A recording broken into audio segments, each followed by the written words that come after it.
What's going on, Clutch? Squad! What up? It's your boy Duck. It's your boy Ross. We're Clutch going rogue. Almost got me. Yeah, almost got me. I'm here though, baby. I'm here. When horror movies become real life, nope. I've never actually seen this movie. Never seen the movie. I heard mixed reactions. Like some thought it was pretty cool. Some thought it was, okay. If y'all know where that comes from, comment down below. But no, I actually haven't seen this movie. But yeah, I'm definitely down to see some actual situation where you just like, nope, I'm good. Yeah, nah. And what better person to explain something like this from the homie? That'd be cool with all the National Geographic info on the animals. So make sure y'all run up the likes, man. Let's keep on supporting. Road to 100K. Let YouTube know y'all rocking with us, man. So don't forget to hit that like and share. Let's do it. So I watched Nope, and by far the scariest scene was actually the most realistic. Obviously, spoilers ahead, so if you haven't watched it, save this video and then come back when you do. So for me, the most chilling scene in the entire movie was the Gordy scene. Basically, there was a TV show revolving around a family adopting a chimpanzee. Except one day, in front of a live studio audience, Gordy went on a rampage, violently murking 2 actors and severely maiming a young girl. And I do think it was a reference to the 2009 Travis the chimp attack. Travis was a pet chimpanzee. 2 words that have no business being in the same sentence. He was adopted by Sandra and Jerome Harold, and he was basically a celebrity in that community. He was known by everyone, appeared on TV, and he even took pictures with members of the police department, which is actually going to be really important later. Travis would sleep in bed with her and her husband and would even take baths with them. I know about no this comment story. on that. Kissing them in the Travis could open doors with keys. He knew how to watch TV. I don't know if Bro you could heard about drive, this. and he would even drink wine. It gets brutal, like very quickly. This is why they always say, yo, they're wild animals at the end of the day, bro. And these chimpanzees are very, very strong, bro. Yeah. And they could rip you apart whenever they choose to. It doesn't have to be anything you Which is actually why we did. not finna be sitting here eating McDonald's, chilling and all in the crib. Nah, bro. I don't trust you. I'm but good. Yeah. The race. I'm just saying. Nope. that's Hell nah. That's with his owners. To the point where Sandra said this, and I don't think anything has ever aged So you've worse. eaten with a chimp. And it's not like Travis didn't have incidents where people saw what he was capable of. Nope. One time he bit someone so hard that it drew blood and they had to go get a rabies shot, but when that person filed a police report, it was never investigated. Wow. I wonder why. Another time, Travis was in a car when someone threw a bottle at him, causing him to hold up traffic for hours and evade cops as he attempted to get his lick back. But nothing ever happened and nobody did anything because they claimed Travis was only playing. Nope. I wonder why. Nope. However, after that, Sandra decided to keep Travis inside at all times. And after her husband passed and her mental health declined, so did her ability to care for Travis. So now Travis was stuck inside, overweight from eating nothing but junk food, depressed and never able to socialize with his own kind, and bro was very much maidenless. Oh, and he was on Xanax. Yeah, at that point, Travis was just a landmine with a pulse, and in 2009, it finally exploded. While helping her friend lure Travis back inside, Charlotte Nash held up his Tickle Me Elmo to get his attention. Travis charged and proceeded to horrifically maul her. Travis brutally mutilated the woman, even after getting hit in the head with a shovel and stabbed in the back with a butcher knife. Eventually, Travis was put down and Charlotte Nash survived. But her face and hand had literally been torn off.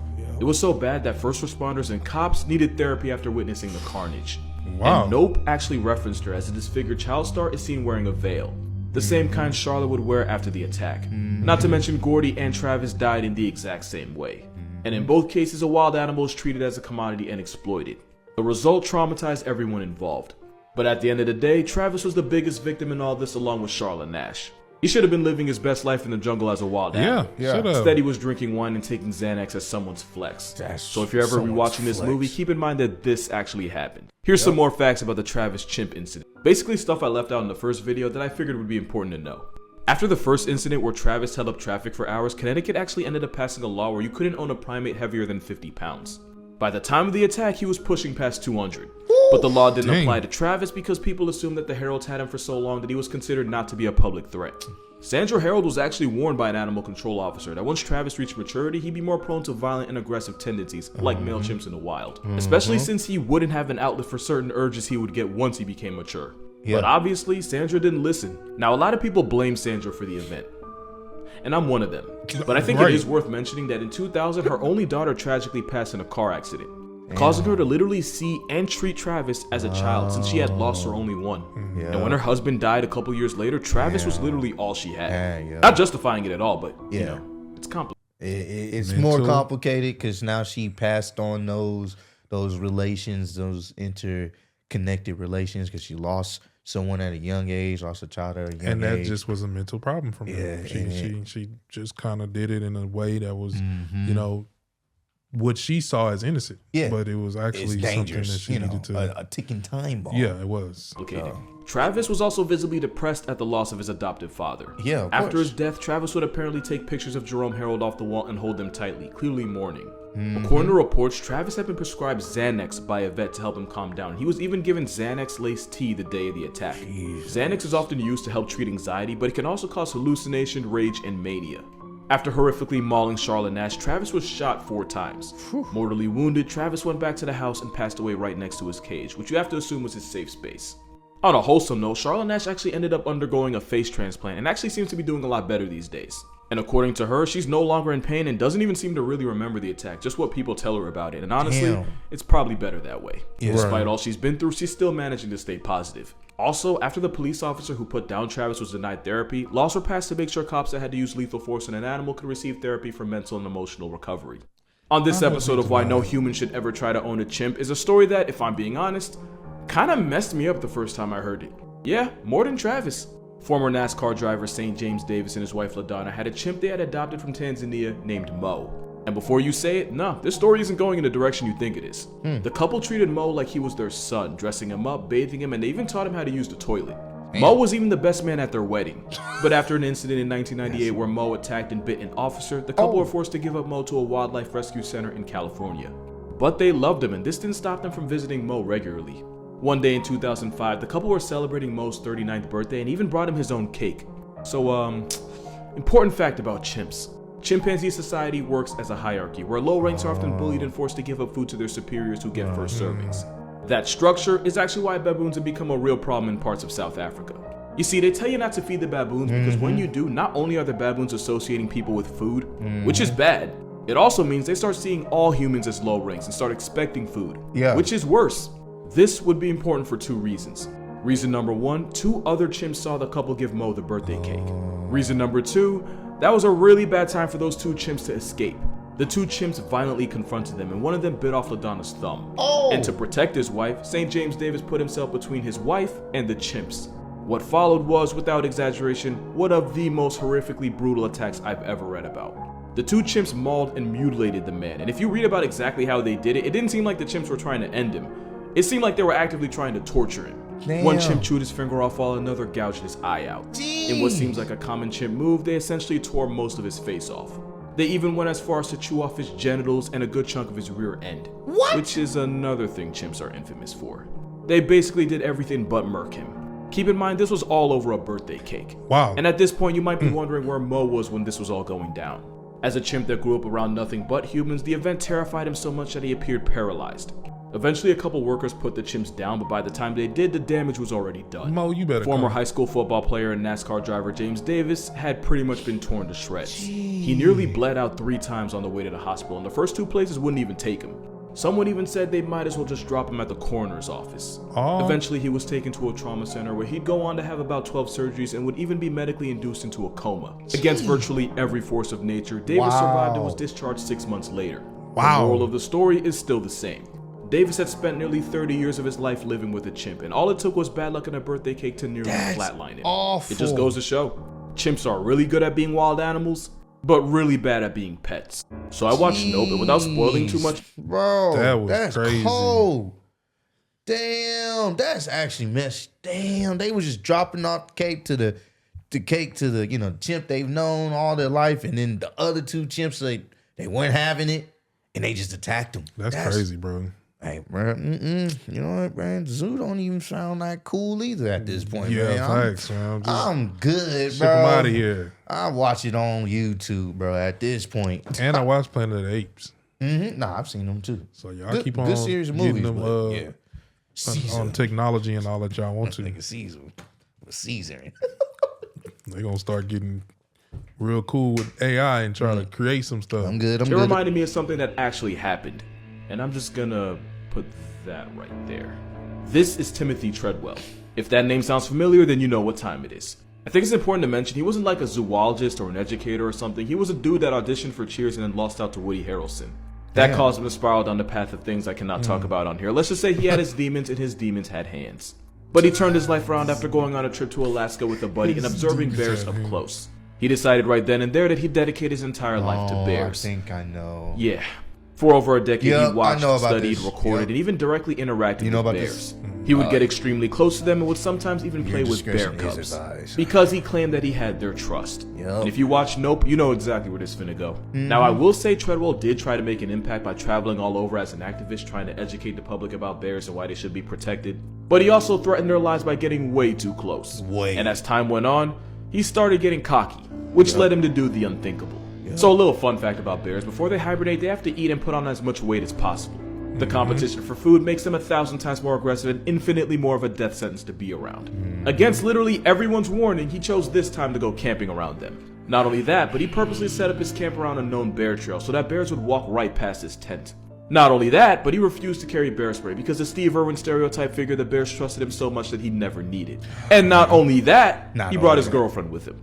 So pretty much he chose the worst place at a worst time with no way to defend himself. You know where it goes from here. On October 5th, 2003, Treadwell spoke to a friend about how much fun he was having.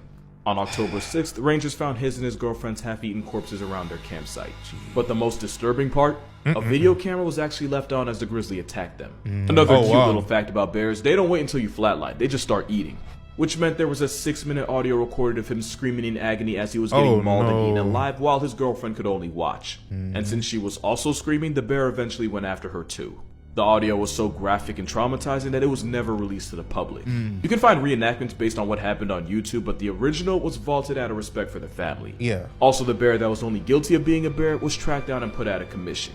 Obviously, soul eviction by bear is the worst way to meet God, and nobody deserves that.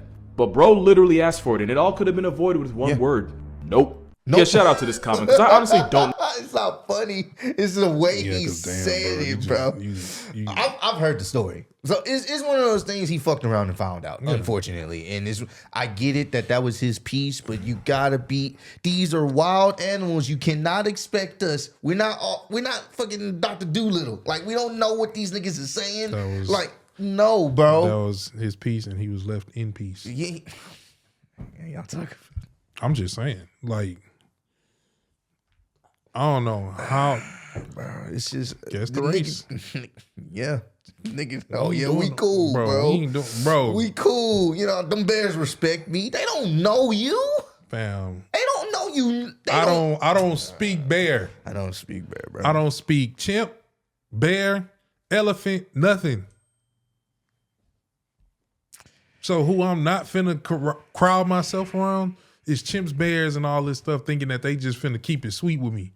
Yeah, nah, bro. They're wild. Lions, animals. All that. People that be housing wolves, fam. No, they're wild animals, y'all. That's all right. Treat them as such. And people, they keep finding out too. Yeah, unfortunately, bro. Nope. The whole video is I know how I didn't talk about them already. So Siegfried and Roy were two German entertainers who blew up from their magic act. They were basically the magic what the Beatles were to rock. And their act often involved exotic animals, but especially big cats like tigers. You probably know how this movie ends. For years, the two became world famous for their performances and especially for the ways that incorporate the wild animals. And you'd get the sense that they genuinely cared for all of their animals. Especially Roy, who had been around wild exotic animals since he was 10. And it was during a show on Roy's birthday that he performed his usual act with Manticore, a 400-pound white tiger. But this time, the tiger wasn't cooperating and was instead biting Roy's sleeve while ignoring his commands. And it was while animal trainers attempted to get Manticore under control that it finally happened. In front of a horrified audience, Manticore severely mauled the leading co-star, clamping his jaws around his neck and eventually dragging him off stage. It took animal trainers spraying him with a fire extinguisher to get the tiger to release his death grip. Roy would survive, but the attack severed his spine, cut an artery, partially paralyzed him, and even caused a stroke, virtually cutting both men's careers short. Roy refused to blame his tiger for the attack, famously telling trainers not to hurt Manticore as he was being wheeled to the hospital for life-saving surgery. Surgery that he... Could you imagine that? Don't hurt him. I might not make it, but don't hurt him. Because he was just... I don't give a damn about that animal at that point. Save me, He nigga. getting popped. This nigga. Yeah, I don't got time to even be worried about it. just Like save the me. hell with. If you can save me, I'll never mess with a wild I don't animal give a damn again. what you do to that damn tiger. Just get me to get me to where the I hospital, can get bro. saved. He allegedly flatlined multiple times during. Later, Roy claimed that the attack was actually the tiger trying to save his life. Roy said he was already suffering a stroke, and Montescore sensed it and attempted to drag him to safety. The same way a mother. I ain't trying to keep stopping you, but All right, whatever helps you sleep at night. I guess, nigga. That's denial. I knew this pig was gonna get sick eventually, so we ended his life so we can have some bacon tomorrow. Yep, That's kind of. Yep. would do to her cub. However, the animal trainer that actually worked with them had a very different story. Facts. Trainer Chris Lawrence would come out and say that the real reason for the attack was that Roy's relationship with the huge cat had deteriorated. And when Roy started going off script and doing things they hadn't practiced, that's when the tiger went, you thought I was going to say crazy? Nah, the tiger tigered. Yeah. The trainer would also say that Roy had made several crucial mistakes handling Montescore and lied about what happened to protect the show, their brand, and himself. Roy basically called him a clout chaser. And I want to add, just for the record, there was literally nothing protecting the audience from the tigers. Yeah. I mean, yeah, they were on a leash, but we're talking about an animal that solos that for a living. Your leash means nothing. But I guess after several years of performing, Roy and Siegfried figured they had complete control over the big cats. Nope. No spoilers, but major nope vibes. But yeah, long story short, wild animal went wild animal. But why am I bringing this up? Well, a couple reasons. The largest population of tigers in the world is in India. You want to take a guess where number 2 is? Texas. In fact, this was in Houston. There are more tigers in America than found in the wild in the rest of the world. I ain't know we had. I ain't know we had the most now. See, What the hell? Why is it here? Hell no, what fam. the hell you niggas doing down here? And that's funny because I remember seeing that story about somebody's tiger that got loose. I was like, what the fuck is a tiger doing down here in Texas? But I ain't know. Bro, Fam. we got a legal tiger. Bro, what are y'all doing, bro? Why y'all doing that? Nigga said Texas. I'm thinking some And it other was in country. This nigga said we have the second most tigers. Why? Like they can't even live around here. Why, bro? Dog, tell you right now, I see one. I'm going the other way. Bro, what the hell? Nah, I'm good. I'm good. That's savagery. Take a guess where number 2 is?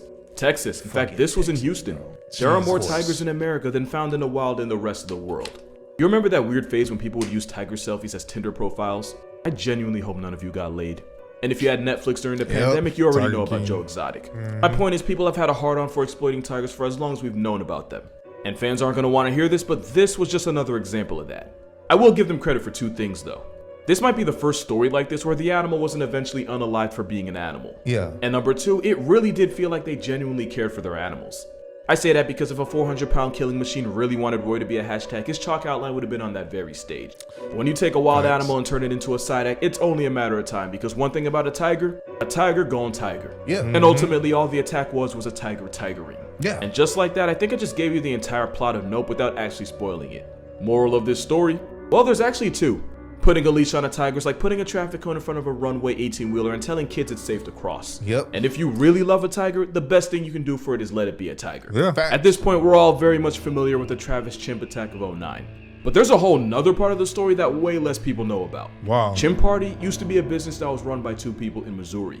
The business being renting out chimpanzees for parties, TV ads, movies, stuff like that. Yeah, at this point, I don't think I even have to say it. Yep. Take a shot for every bad decision you've heard in this video. If you're still alive by the end, you just weren't paying attention. Anyway, in 2001, 3 chimpanzees escaped from Chimp Party and wandered down the road. And by escaped, I mean they walked through an unlocked door. The chimps eventually ran into an 18-year-old Jason Coates and a couple of his friends. Chimp activity followed. The 3 chimps charged at the teens who were chased into their car. And it was at this point where one of the chimps named Susie noticed Jason's dog and went after him. Jason did what any respectable dog father would do. Jason managed to escape into his house. Now I want to know. What does he do? Does he go out there and save the dog? Does Fam. he get the weapon? Me, you, and a couple of the homies, we minding our business, right? Leaving the bar. Yeah. We see 2, 3 chimps chase us into our car. Next thing you know, we see Domino and Blondie just sitting outside. Damn, bro, that's cold. 'Cause that's so cold. You don't gotta answer the question. Can I use my car as a weapon? I'm just putting. I'm definitely using the car as a weapon. But I'm not using me as a weapon. Yeah, I'm not using me as a weapon. I'm gonna use the car. I'm as a gonna weapon. try to use the car. Yeah. Don't get it twisted. But it's gonna be some running over that chimp. Running over that chimp. Move out the way, Domino and Blondie. Don't get hit. Please. Oh my God. I already know what is in. Yeah. While his friends and dog were still in danger and returned with a shotgun. Okay. Now what happened next depends on who you ask. Some say Jason put down Susie after she had already been tranquilized and was no longer a threat. Jason said his friends and dog were still being attacked when he ultimately pulled the trigger. Hey. The price of defending his loved ones was that Jason was charged with misdemeanor animal abuse, and the 18-year-old even served 30 days in jail. What? He was even hit with felony destruction of private property. What? The private property being the chimp that threatened his life. And while serving his time, Jason actually ended up missing the birth of his first child. Chimp Party, which later became the Missouri Chimp Foundation, ended up being forced to give away their chimps in 2020 and 2021 after PETA claimed the apes were being held in poor, unsanitary conditions. Dog, It takes a lot for me to side with PETA. I'd say this was a lot. But why am I telling you this story from 20 years ago? Well, Susie, the chimp that got gunned down, yeah, that was Travis's mother. Travis had already been sold by the breeders and was living with the Harrods when it all went down. And 8 years later, Travis would meet his end the exact same way as his mother. Only this time, it wasn't before someone got seriously hurt. Moral of this story, it takes a special type of people to make PETA the good guy. That's Bro, messed that's up, crazy. bro. This nigga went to jail, served time for you getting attacked. You minding your business, Bro, and here come a chimp. Man, that's that stuff, the man. system is stupid sometimes, bro. That don't even. This boy went to jail for 30 days. He went and missed the birth of his child trying to save somebody. He did the right thing. He got the shotgun. I'm not asking questions. I'm not about to sit up here and wait. And there we go. And that just shows you what's more important in America than actual humans. That's messed up, man. They put animals on we do not come before animals, bro. Damn, man. Hey, this all these stories were filled with nope. Yeah.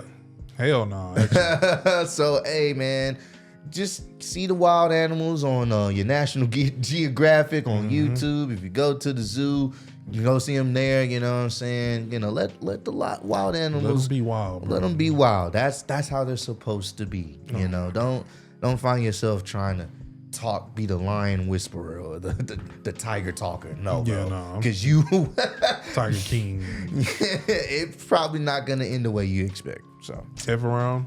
you Find it out. bro. Simple. Yeah. Simple equation. But hey, if y'all enjoyed the video, man, you already know what to do. Make sure you run up them likes, subscribe. Let us know what else we need to be checking out on the channel. Hit the like button before you get out of here. And don't forget to share and subscribe, man. Road to 100K. Catch y'all on the next one, Road Squad. Peace out. Already. The bitch from Houston. If you got a problem, then we got the solutions. And there's no illusion. I made this shit happen, I'm living life lucid. I'm switching my strategies. Now they hate on me cause I'm causing casualties. But why are they after me? Deep inside they know they can't handle half of me.